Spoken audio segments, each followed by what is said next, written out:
This is Midas. He's a yellow lab. I think the dogs have been super great about connecting with kids, being positive with them, giving them a chance to reduce people's stress or maybe anxiety about things, or if they're down, somebody's having kind of a sad day, the dogs bring a little bit of joy. I think I'd love to see the dogs get out into classrooms more, but he is also a 5-month-old puppy. So he has lots of energy and then he crashes. And so it's really hard to see what he's going to be like when he's an adult dog, because I think he will be more interactive and walking around classrooms and being petted even more than he is now, which is crazy because he's getting petted a lot. And really not just by me. I have various kids who are always willing to take him out and walk him. I also notice that there are kids who will seek him out, whether we're at the football game or at a band thing, or I'm walking down the hall. There's no quickly walking down the hall for me anymore if I have him, because there's people who just want to stop and see him and say hi. Some of the students in the past, we've done service projects, and those service projects had stress relief days where we brought dogs and cats in for students to pay to pet them, and we saw a really, really positive response to that. And then Morgan Ledford, who's an elementary teacher, did her master's project on the impact of dogs in schools. Showed that to Mr. Bontrager, and they contacted Canines for Change and saw the opportunity and how great it could be.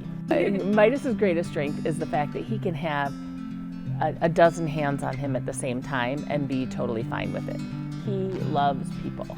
And in that way, I think that he's so approachable. Even people who sometimes have a fear of dogs, once they meet Midas, they're like, I don't know why I'd ever be afraid of a dog, at least this guy.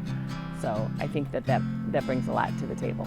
Canines for Change came in after they were invited in. They have dogs at Grand Ledge, and they brought some of their other service dogs in just to see how they would respond, how our students would respond and staff would respond to the dogs. And in that process, they discovered that Northwest would be a great candidate for having dogs, and we put 2 dogs in every building. Oh, I just love him so much. So when we brought Midas home, he was 16 weeks old. He had gone to a puppy trainer first, and so he brought some skills to the table, which was really good. And I fell in love with him instantly. It's this face, he's just so adorable, and his attitude is he's just a sweet boy. My dog's name is Maxine, but we call her Maxie for short.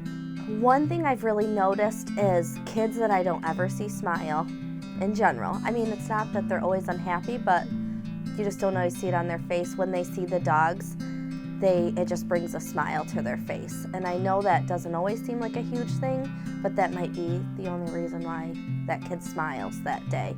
And then also in Maxine's case, when we're down here in the office, we have kids that come down here that are pretty heated or emotional or in crisis. And I definitely see a decline in their anxiousness, and their huge feelings don't feel so huge when the dogs are around. One thing I would like to see is when the dogs are actually certified and pass their tests. I mean, I would love to see them signed out every hour. So Maxine spends a lot of time with me, but I hope by the end of the year, or she turns 1 in March, so I hope by the time she's certified that, she spends a little less time with me and a little more time out in the hallways and with students and staff.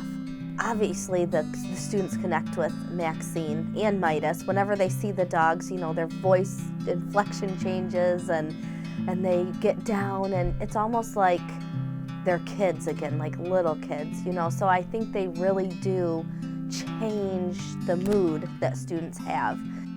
Again, specifically in Maxine's case, if we have students who are a little bit closed off, or maybe they just need a different kind of support, animals allow that.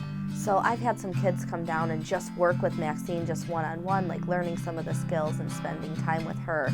And I have got to see a different side of kids because of Maxine, which has been really awesome. Morgan Ledford, she is an elementary teacher, I think at the early L. She was working on a thesis for her master's program, and it focused on therapy dogs or support dogs, and the work that they do in schools and how that changes behavior and student response to different things. So her working with that program, she brought them in and kind of introduced them, and it just lit up. I mean, I think there was lots of interest, and our superintendent, Mr. Bontrager, was on board with having dogs in our buildings, and it's just another way to support kids, so it happened really quickly. I think what's helpful to the student body isn't necessarily the skills the dogs have. Their love and their companionship is unconditional, so they're gonna meet every kid right where they are at any moment. And sometimes when you think about even adults interacting with kids, if I'm having a terrible day, I might have a hard time connecting with a kid who's having a terrible day. And I'm a grown adult counselor, right? But with an animal, that barrier just doesn't exist, right? So they just love a kid no matter what. And that's not anything that we've taught them. There are these lingering effects from all the isolation and separation that we've all experienced. So prior to COVID, students still really needed social emotional learning, and they still really needed those supports. But I just don't know that it was to this level. So I think social emotional learning and just teaching kids how to deal with feelings and giving them outlets to better handle things, right? And to de-escalate behavior has been something that the dogs have been able to help us with. So it's not a program that like we have to sit kids down and say, tell me how you're feeling and what does this feeling look like? It's literally just come hang out with this dog, and it might be easier for a kid to talk with the dog around, or they might just feel better just being with the dog. So I think it is just another layer of support that we can provide kids that makes it more comfortable to deal with the things on the inside that you can't necessarily touch and feel, but can still be hard. Oh, I could cry. I just my family loves her. I love her. Maxie's a unique dog because she reminds me of a lot of our students. Like, she is kind of timid where she doesn't trust right away. So I think between her and Midas, they're an awesome combination, because Midas would go off a cliff for a treat and he's so happy and jovial and he'll approach anyone at any time. And he has some high energy.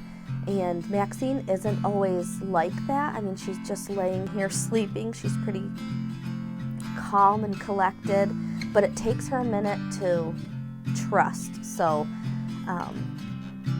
once that barrier's broken, she literally just like melts into you and just wants to be with you. And seeing her work one-on-one with kids has brought me like to tears sometimes, just because that's a connection maybe I couldn't make with that kid or a principal couldn't make, and she just changes, you know, the game. So, I mean, I just love her to pieces, and I think students do too.